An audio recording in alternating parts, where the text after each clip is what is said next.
Hi, now I live in an all-electric house and occasionally we get power cuts. Now this is an Aladdin paraffin heater. Maybe excuse the clocks in the back, I'm hitting 12 o'clock so it's going to be chiming for 12. But anyway, this is an Aladdin paraffin heater. This is an amazing machine because they first made them in about 1930 and it's been basically the same design right up to the 60s, and you get them about here.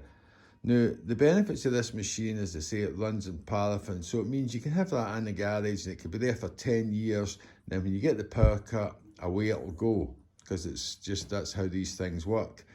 Modern day paraffin, called paraffin extra, doesn't smell, so you don't have the smell of the paraffin. Now, the amount of heat this gives out is amazing. So if you're all of a sudden you've got a power cut and you have no heat, this thing kicks out about 4 kilowatts of heat, and it's quite economical. So it's a great thing for the backup.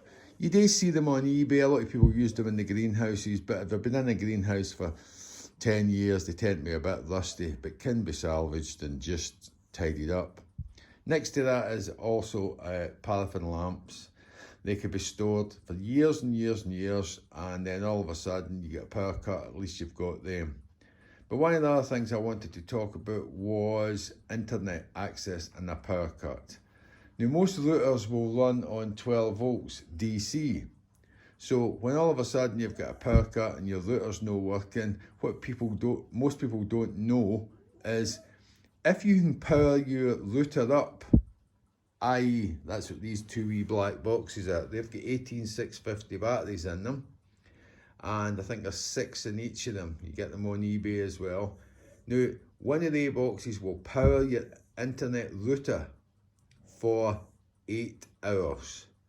Now people say, but wait a minute, there's a power cut, so how's the internet going to work? Well, under the law, the telephone companies have to have backup power to their telephone lines.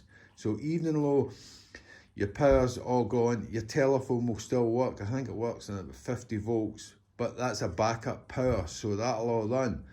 Now, I've used it a couple of times that I've had the power cuts, and I'm the only one in the village with an internet access, simply because I know how to do it. And if you do a Wi-Fi search, there's nobody else doing about get anything. But if you plug one of these boxes in at 12 volts, that'll run your router for about that 8 hours. And it means you've still got Wi-Fi. Yeah, you obviously would need to be using, let's say, laptops and things on battery, but at least you still have internet access. Now, hopefully that's a wee clue for somebody that in the event of a power cut, you can still be the one sitting there with your internet access. But the heat after this heater is amazing.